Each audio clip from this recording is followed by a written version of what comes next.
à 6h16. On vous retrouve, docteur Kierzek, pour la question santé. Bonjour. Bonjour Marion, alias Kiki aussi, c'est mon petit surnom.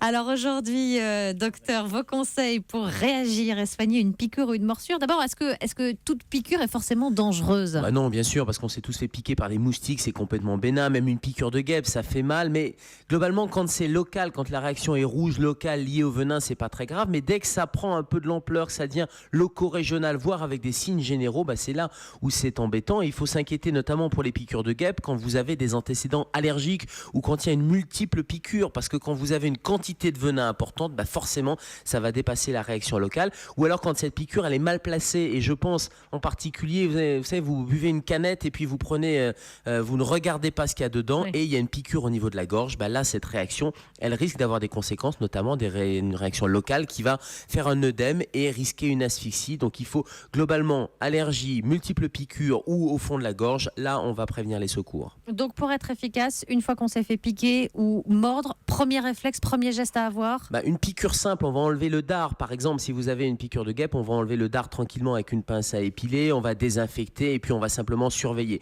En revanche, dès qu'il y a une localisation, c'est mal placé ou des antécédents allergiques, évidemment, on va pas attendre, on va gagner du temps et on va appeler le 15. Juste un petit truc pour l'histoire de la piqûre au fond de la gorge, le fait de sucer des glaçons, la glace, le froid va retarder l'œdème et ça va permettre d'appeler le SAMU entre 15 par exemple ou les pompiers au 18 et de gagner un petit peu de temps. Il y a des produits à avoir sur soi comme ça quand on fait un pique-nique ou quand on va se balader ? Alors oui, je disais il faut enlever le dard. Donc la pince à écharde, c'est pas un produit mais c'est un petit instrument qui peut être bien dans la trousse de secours. Des antihistaminiques, ça va permettre d'éviter les démangeaisons. Le paracétamol, ça va éviter la douleur. Et puis si vous avez des antécédents allergiques, c'est fondamental d'avoir le kit d'injection d'adrénaline que l'allergologue vous aura prescrit. Et même en balade, il faut l'avoir toujours sur soi. Et puis juste sur les morsures, on pense souvent aux morsures de tiques.